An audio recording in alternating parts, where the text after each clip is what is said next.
दोस्तों, हमारी आज की कहानी है पितृपक्ष का श्राद्ध। प्लीज हमारे चैनल को सब्सक्राइब करें ऐसे ही नई कहानी देखने के लिए।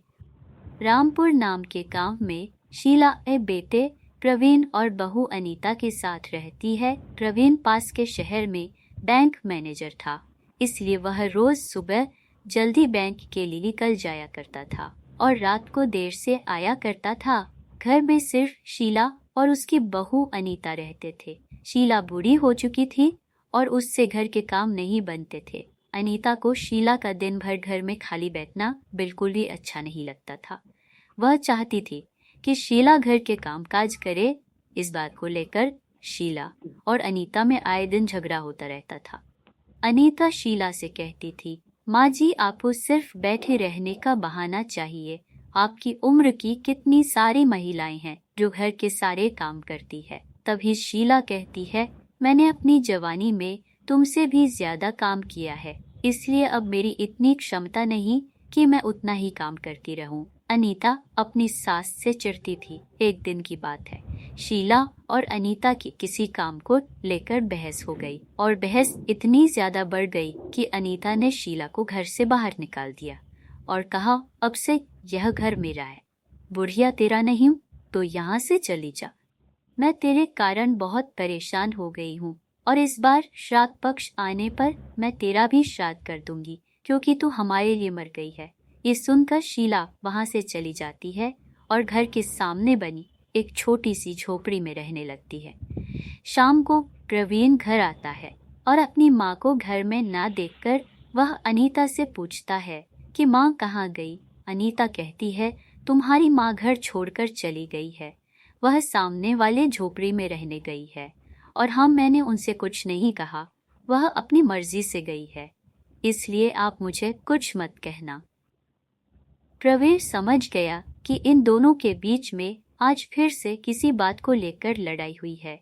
प्रवीण अपनी माँ को मनाने जाता है, लेकिन उसकी माँ कहती है, प्रवीण, जब तेरी पत्नी मेरी इज्जत करना सीख जाएगी उस दिन मैं तेरे घर वापस लौट जाऊंगी। अभी तो तू यह से चला जा। ऐसे ही कुछ दिन बीत जाते हैं और पितृपक्ष लग जाते हैं। अनीता नादानी में अपनी सास शीला का श्राद्ध कर देती है। उसे लगा वह बहुत अच्छा काम कर रही है, लेकिन वह यह नहीं जानती थी कि जाने अनजाने वह कितनी बड़ी गलती कर रही है। उसने दूसरे पितरों पर ध्यान नहीं दिया और उसने अपने पूर्वजों का श्राद्ध नहीं डाला, जिसके कारण उसके पूर्वज उससे नाराज हो गए। वहीं दूसरी तरफ शीला ने विधि विधान से श्राद्ध अपने पूर्वजों का किया और उनसे प्रार्थना की उसके घर में सुख समृद्धि हमेशा बनी रहे। पितृ कहते हैं कि अनीता ने जीवित इंसान का श्राद्ध डाल दिया। यह उसने बिल्कुल भी सही नहीं किया।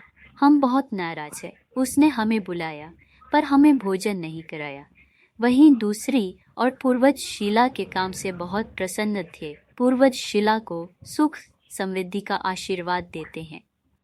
वहीं दूसरी तरफ पितृपक्ष अनीता से नाराज होकर उसे श्राप देते हैं। श्राप के कारण अनीता की आर्थिक हालात खराब होने लगे।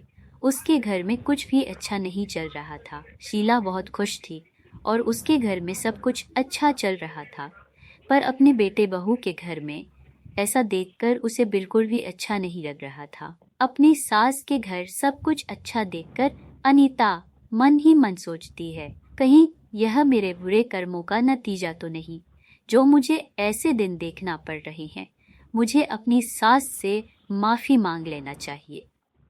अनीता अपनी सास के पास जाती है और उससे अपनी गलती के लिए माफी मांगती है। अनीता कहती है, मुझे माफ कर दीजिए माँ जी, मैंने आपके साथ जो व्यवहार किया उसके कारण मुझे आज ऐसे दिन देखना पड़ रहे हैं। शीला अनीता से कहती है, मैं जानती थी कि तुम्हें एक दिन अपनी गलती का एहसास जरूर होगा।